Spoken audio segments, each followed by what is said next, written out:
एक बड़ी war drill हो रही है हॉर्मूज के आसपास और ईरान ये मानकर चल रहा है कि जैसे ही ये मुलाकात खत्म होगी उसके बाद ईरान पर एक बड़ी स्ट्राइक हो सकती है और ईरान पर बड़ा ग्राउंड ऑपरेशन हो सकता है। देखिए, जो ड्रिल जिस नेचर की ड्रिल कर रहा है ईरान, वो ये मान के चल रहा है कि एक बड़े ग्राउंड ऑपरेशन के तहत ईरान पर हमला किया जा सकता है और तेहरान ही नहीं, खार्ग आइलैंड के आसपास, केशम आइलैंड के आसपास, फारस की खाड़ी में तीनों जगह एक साथ बड़े हमले हो सकते हैं और अमेरिका के पैराट्रूपर्स लैंड भी कर सकते हैं।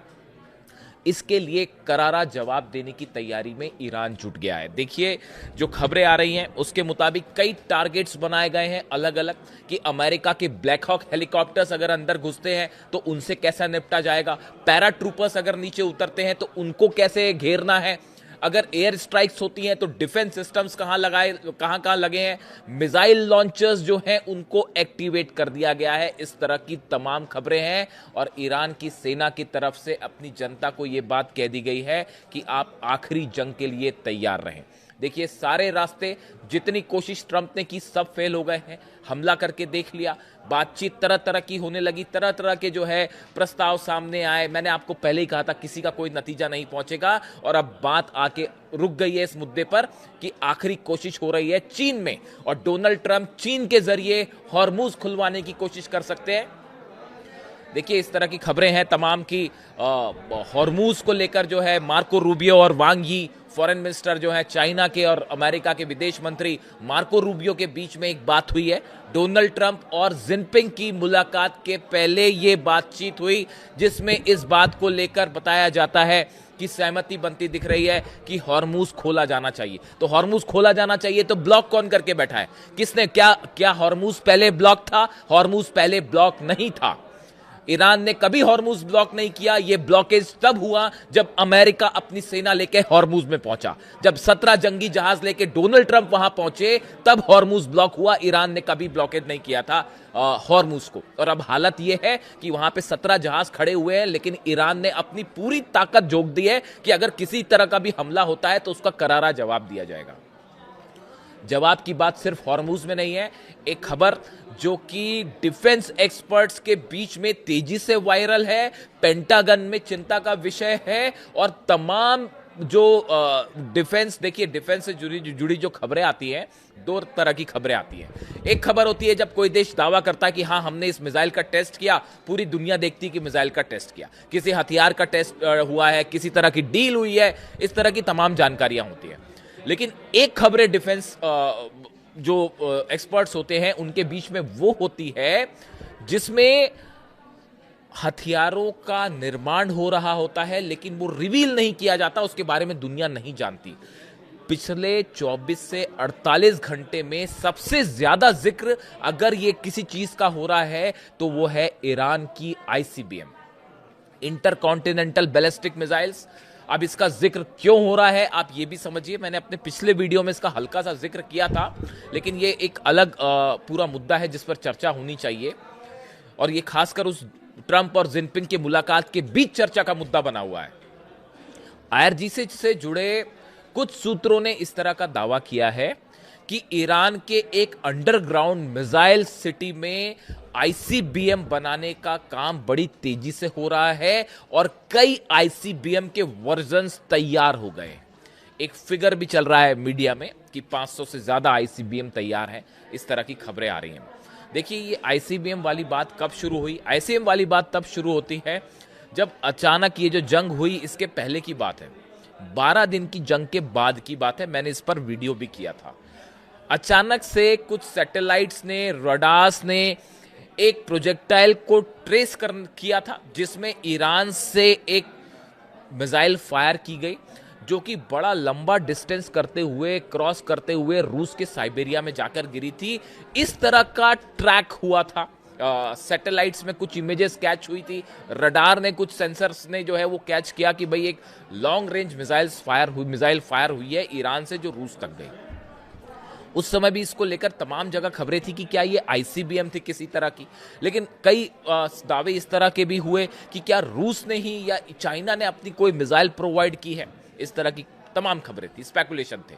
लेकिन अब जो दावे हो रहे हैं, बताया जा रहा है कि जब से ये सीज फायर हुआ, 40 दिन की जंग हुई, उसके बाद से जो सीज फायर हुआ है, इस सीज फायर के दौरान ईरान ने अंडरग्राउंड फैसिलिटी में अपने आईसीबीएम के प्रोग्राम को तेजी से एक्टिवेट किया है और बड़ी संख्या में मिसाइल्स आईसीबीएम्स बन के तैयार है। अब ये दावा देखिए ऐसा है कि ये आरजीसी की तरफ से कोई क्लेम करते हुए कोई जानकारी नहीं दी गई है, ये सोर्सेस के हवाले से खबरें हैं जो आपको कई जगह मिल जाएंगी।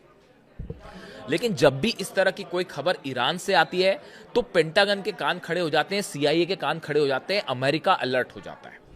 क्योंकि देखिए कई बार इस तरह की बातें आ चुकी है, पहले भी कहा जा चुका है कि ईरान वो कैपेबिलिटी विकसित कर रहा है कि वो सीधा वॉशिंगटन और न्यूयॉर्क को हिट कर पाए।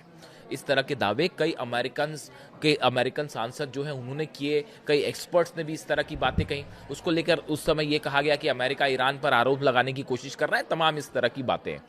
लेकिन जब बात ईरान के मिसाइल प्रोग्राम की हो तब किसी भी खबर को सीआईए और पेंटागन बिल्कुल अनदेखा नहीं करते, क्योंकि ईरान ने अपनी मिसाइल से दुनिया की सबसे बड़ी ताकतों को झुका के रख दिया है। ये बात सब जानते हैं। किसी ने सपने में नहीं सोचा था कि अमेरिका जैसा शक्तिशाली देश जो इतना बड़ा डिफेंस सिस्टम लेकर बैठा है, उसके उन डिफेंस सिस्टम की धज्जियां उड़ा देगी। फतह खुर्रम शहर और सेजिल जैसी मिसाइल्स जो हैं, अमेरिका के डिफेंस सिस्टम को उसने तबाह करके रख दिया, इजराइल के डिफेंस सिस्टम को तबाह करके रख दिया। पूरे अरब के 16 बेस तबाह हुए हैं अमेरिका के, और कोई अमेरिका का डिफेंस सिस्टम नहीं रोक पाया। इसलिए ईरान की मिसाइल्स को और ईरान के मिसाइल प्रोग्राम को लेकर जो खबरें आती हैं उसको अब हल्के में लेने की कोशिश नहीं करता अमेरिका। देखिए इस तरह की बात होती है कि अब तक ईरान ने आईसीबीएम फायर क्यों नहीं की। एक बड़ा सवाल मेरे से कई मेरे दर्शक पूछते हैं कि भाई अगर आईसीबीएम है तो फायर क्यों नहीं की। देखिए ईरान की तरफ से बार बार ये बात कही जाती रही है, पिछले 5 महीने से ये बात कही जा रही है, इस जंग के कहीं पहले से, कि इस बार हमला होगा तो एक बड़ा सरप्राइज होगा, हम वो टारगेट हिट करेंगे जो कोई सोच भी नहीं सकता। इस तरह के बयान आ रहे थे लगातार पिछले 5 महीने से। एक बड़ा दावा ये हो रहा है कि क्या पिछले 5 महीने से ईरान इस बड़े आईसीबीएम प्रोजेक्ट पे काम कर रहा है। देखिए पिकेक्स माउंटेन के नीचे जो पहाड़ियां हैं, पिकेक्स माउंटेन में जो पहाड़ियां हैं, इसके नीचे जो सुरंगें बनी हुई हैं, इसमें क्या हो रहा है कोई नहीं जानता। दुनिया का कोई बंकर बस्टर बम इसको तबाह नहीं कर सकता। और यहां पर ग्राउंड ऑपरेशन करना ऐसा है जैसा शेर की मान में आप जाके खड़े हो जाइए, फिर शेर करेगा जो करना है। यहां पर ग्राउंड ऑपरेशन बेहद मुश्किल है, वरना अगर आसान होता तो अब तक डोनाल्ड ट्रंप कर चुके होते। डोनाल्ड ट्रंप को यह बताया गया है कि यहां पर ग्राउंड ऑपरेशन आप करने जाएंगे तो आपके हजारों सैनिक मारे जाएंगे। क्या उसके लिए आप तैयार हैं? तैयार नहीं है, इसीलिए ब्लॉकेड करके खड़े हुए हैं, इसीलिए तेल तेल का खेल चल रहा है। और इसमें बड़ा नुकसान चूंकि चीन का भी हो रहा है। जो जहाज निकलते थे हॉर्मूज से 45% तेल जाता है चीन का, वो सबका सब रुका हुआ है, इसलिए चीन को भी बड़ा नुकसान हो रहा है। तो अब चीन भी जो है वो शायद इस बात के लिए तैयार है कि हॉर्मूज तो खोला जाए, लेकिन किस शर्त पर खोला जाए, ईरान को कैसे मनाया जाए, ये तमाम बातें हैं। क्योंकि ईरान की जनता का मूड जो है वो बिल्कुल भयंकर गुस्से में है। ईरान की जनता, ईरान के लोग 1 इंच झुकने को तैयार नहीं है अमेरिका के सामने। और खासकर तब जब ये बार बार प्रस्ताव सामने आते हैं और उसमें इस तरह की बातें होती हैं। डोनाल्ड ट्रंप ने जाने के पहले फिर एक बार कह दिया है कि हमको, जब चाइना के लिए रवाना हो रहे थे, जब अब तो पहुंच गए, लेकिन जब रवाना हो रहे थे तो उन्होंने बयान दिया कि ईरान को हराने के लिए हमें किसी की जरूरत नहीं है, हम अकेले ही काफी हैं। यानी बात फिर से उन्होंने फिर ये कहा कि अगर हमारी शर्तें नहीं मानोगे तो हम तबाह कर देंगे। अब अभी तक यही बात समझ में नहीं आई कि भाई अगर तबाह करने की हालत में होते तो कर चुके होते, तबाह कर पाए, तबाह नहीं कर पाए तो बार बार ये बोलने से क्या होगा कि हम तबाह कर देंगे, तबाह कर देंगे, जो करना है कर लीजिए। ईरान यही कह रहा है, हाँ भैया जो करना है कर लो, हम तैयार हैं, जाओ हमला करके देखिए उसके बाद क्या होता है। तमाम तरह की खबरें आ रही हैं। जो हमले हुए ईरान पे, जो 40 दिन की जंग हुई, इसमें जो हमले हो रहे थे, खासकर तेल डिपोज पे और अलग अलग ऑयल ठिकानों पर जो हमले हुए, आइलैंड्स पर हमले हुए, अब उसमें धीरे धीरे चीज़ें निकल के आ रही हैं कि उसमें जो है यूएई के मिराज भी शामिल थे हमला करने में। उसमें सऊदी, अब ये भी खबरें आ रही हैं कि सऊदी ने भी अपने वॉरशिप्स का, अपना फाइटर जेट्स का इस्तेमाल किया और सऊदी की तरफ से भी कुछ मिसाइल्स दागी गई। लेकिन चूंकि ईरान ऐसी नहीं बरस रही थी सऊदी के ऊपर जो मिसाइल्स बरस रही थी या यूएई टारगेट कर रहा था ईरान, वो ऐसा थोड़ी ना था कि बिना जो है मकसद के सिर्फ हमले हो रहे हैं। बेस पर तो हमले थे ही, लेकिन यूएई और सऊदी में कई जगह मिसाइल्स गिरी हैं। तो ये अब उसकी वजह धीरे धीरे देखिए रिपोर्ट्स निकल के आ रही हैं कि अरब कई देशों से भी हमले हुए थे ईरान पे। तो ईरान ने बिना मतलब के हमले नहीं किए थे, वहीं हमले किए थे जहां से हमले आ रहे हैं, वो पता चल जाता है, उसको आप छुपा के नहीं रख सकते। तो देखिए अब सवाल ये है कि क्या ट्रंप और जिनपिंग की मुलाकात में क्या कोई ऐसा फॉर्मूला तय होगा जिसके लिए ईरान तैयार होगा। लेकिन बात वही है, सवाल हॉर्मुज खोलने का है। अगर आप मेरी व्यक्तिगत राय माने तो, अगर आप मेरी राय पूछेंगे तो हॉर्मुज खोलने के लिए तो एक बार फिर भी कोशिश हो सकती है। अगर पुतिन चाहेंगे और जिनपिंग चाहेंगे तो ईरान को इस बात के लिए कुछ हद तक राजी किया जा सकता है कि हॉर्मुज खुला। अरे तो ईरान तो पहले ही ब्लॉक करके नहीं बैठा था भैया, वो तो आप अपने जहाज लेके आए। ये तो डोनाल्ड ट्रंप की जिद है जिसकी वजह से पूरी दुनिया में हाहाकार मचा हुआ है। आप बताइए, आज पूरी दुनिया परेशान है, पूरी दुनिया परेशान है तेल के लिए। जो हालात अलग अलग देशों में है, जो खबरें हिंदुस्तान से हैं, एशिया से है, यूरोप से है, उन खबरों में आप देख लीजिए क्या हालात है। और इसके लिए जिम्मेदार कौन है? सिर्फ एक जिद। अब सवाल यह है कि डोनाल्ड ट्रंप कब तक वहां खड़े रहेंगे अपने जहाज लेके? ज्यादा दिन खड़े नहीं रहेंगे, इसीलिए आखिरी कोशिश चीन के जरिए हो रही है। लेकिन अगर ईरान इसके लिए भी तैयार नहीं है, मामला देखिए हॉर्मुज से ज्यादा बड़ा मामला है यूरेनियम का। ईरान अपना यूरेनियम किसी हालत में नहीं देगा, और अब तो यह भी कह दिया गया कि 90% एनरिच करेंगे अगर हम पर हमला किया तो। इसका सीधा सीधा मतलब है, देखिए कोई भी देश कभी ये नहीं कहता कि हम 90% एनरिच करेंगे। फ्यूचर टेंस में कभी बात नहीं होती। कोई भी देश जब ये बयान देता है, इसका मतलब होता है कि वो ऑलरेडी उसने वो चीज कर ली है।